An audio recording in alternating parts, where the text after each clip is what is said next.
I think they all sound really good. I'm so excited about my TBR this month, as I am most months to be fair.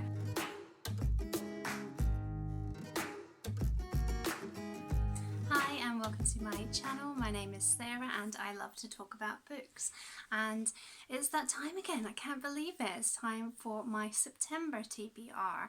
I feel like I only just did my August one, but yeah, here we are again.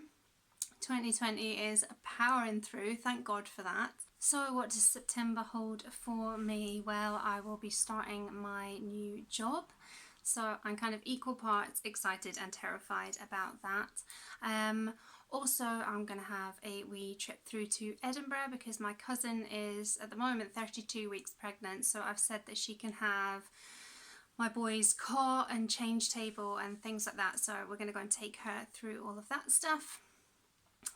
What else about September? I don't think we've got much else on. I'm hoping it's going to be quite a quiet month to help me bed into this new job, and of course read some lovely books. So we'll start off with my must-reads. These are the books that I'm reading for my reading challenges, and we will start with The Murmur of Bees by Sofia Segovia. Sofia is a Mexican author, and I think this was her first book in translation, and it's set during the Mexican Revolution and the influenza pandemic, very topical, of 1918. A family adopts a baby who is found abandoned, quite disfigured and covered in bees, and as he grows up, the village is quite suspicious of him. They think that he's been touched by the devil. He sees visions of the future, and he kind of dedicates his life to protecting his family by using his protective swarm of bees. So this sounds fascinating to me. I don't know if I've read a book set in Mexico before, so that'll be interesting, and also it's got some magical realism in it as well, which I do really like. And next up will be Ali Smith's The Whole Story and Other Stories. This is a collection of short stories, and so the whole of booktube is reading her new release Summer. I'm in the backlist as usual with this. I think these are all quite strange little stories.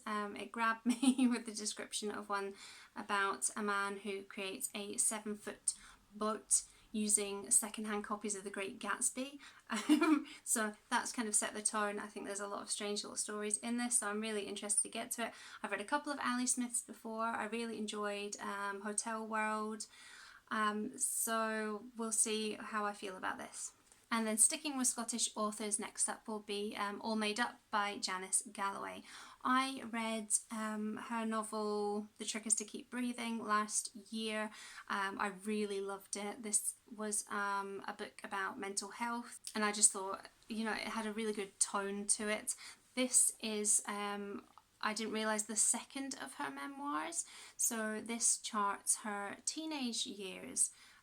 So I'm hoping it's okay to read them out of order because I haven't read the first one. I do have it on my shelves, but this fulfills a reading challenge prompt, so I'm hoping I'm not going to ruin anything for myself by going into the second one first. And then I am going to read a graphic novel, which is something that I only think I've ever read one other graphic novel. It's certainly not my usual genre, but I'm going to read The Complete Persepolis by Marjane Satrapi, if I can get my hands on it. I plan to get this out of the library, and the libraries are kind of slowly opening here in Scotland, but the Glasgow library that I'm a member of doesn't seem to be letting anyone reserve any books at the moment, and I know that my local library is doing a kind of click and collect service. You can get up to 5 books, but you can't request specific titles. You just kind of give them the genres and things that you're interested in, which actually sounds pretty amazing. It's kind of like a blind date with a book, but I don't have room on my TBR to do that, which is a bit of a shame, but also means that I can't get the copy of Persepolis either. So I've looked, I can probably buy a copy online for about £7, so it's not a disaster. I'll read it one way or another because it sounds really interesting. This is a graphic memoir of Marjane's childhood growing up in Tehran during the Islamic Revolution in the 70s, and that's something that I'm really interested in. I've read quite a few books set in that time, and I just find it really, really interesting what happened to Iran, Tehran and Afghanistan, those sorts of countries during that time. She grew up in Tehran, but she was educated in Vienna, and for that was apart from her very big loving family. And then I understand that she self-exiled from Tehran as well, so it's going to be a really interesting read. And then next up is going to be Water for Elephants by Sara Gruen. Yeah, I know, movie tie-in cover, but at least it has Reese Witherspoon on it. So I've never seen the film of this, but this is the story of Jacob, who is an orphan, and he jumps on a train to find that it's a kind of struggling circus. This is the time of the Great Depression in America, and as he is nearly qualified as a vet, he gets put to work looking after the animals. I think this is a love story between him and married Marlena, who is one of the circus performers. Obviously, infidelity is a bit of a raw subject for me, so I'm not sure how I'm going to feel about that. But he does also train a wayward elephant, so at least there will be that for distraction. And then the September Shelterbox book club pick is Unicorn, a memoir of a Muslim drag queen by Amrou al-Kadhi, and I am so excited that this one was picked. Not only does it show that the Shelterbox book club is a lovely progressive book club, but because I heard Amrou do an interview, I think it must have been on The Guilty Feminist, probably towards the end of last year, talking about their experiences and this book, and I really wanted to pick it up ever since, so I cannot wait until that arrives. Amrou grew up as a very religiously observant young boy who really loved their mother, and then grew up to be a drag queen estranged from their family. And this is just such a unique story compared to anything that I've ever read before, so I'm really interested to see how those two sides of their personality and experience came together to create who Amrou is today. And I thought Amrou was really interesting in that interview, particularly talking about performing their drag to their Muslim family. So I just think this is going to be a really fascinating read. I cannot wait to get to it. And then if I have time, and I'm not putting any pressure on myself because I've not been performing too well and getting through my net galleys recently, but there are a few that I would like to pick up on if I get the time. So we've got In the Time of Foxes by Jo Lennan.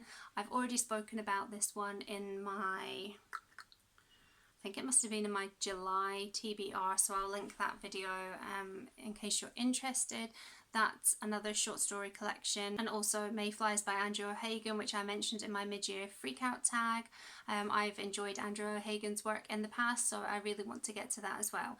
And if I have time, I also have a couple of other net galleys that are going to be published in September, so I'd like to get to those. The first of which is The Midnight Library by Matt Haig. I've never read any of Matt Haig's stuff before, but I know that he has really being quite positive and vocal about mental health, and this is his novel, and it's set in the Midnight Library, funnily enough, where there are an infinite number of books, one that tells the story of your life, and then ones that tell the story of the life you could have had any of the decisions you've made along the years been different.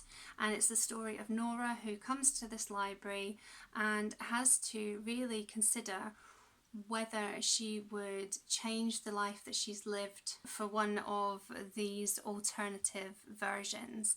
That just sounds so cool. I'm hoping that's going to be a good one. Also, there's Ordinary Hazards by Bruno, which is about Emma, who has returned to her hometown after quite a fraught divorce. It seems to be set in one night in a local bar, and as Emma gets progressively more drunk, more realizations and flashbacks about her life come to her, and her night spins completely out of control. And that obviously I'm really interested in reading about divorce and things anyway, but I just think that sounds really intriguing, that concept. I'm wondering what it is that brought her to that point and how it's going to play out. So those are the books that I'm hoping to read in September. Definitely the reading challenge ones and the Shelterbox book club pick as well. But we'll see how I get on with those others, because I think they all sound really good. I'm so excited about my TBR this month, as I am most months, to be fair. So check back in October to see how I got on with those. Next week I will be wrapping up August, so you can see how I got on with the books I read in that month. And until then, bye. September. Shut the fuck up.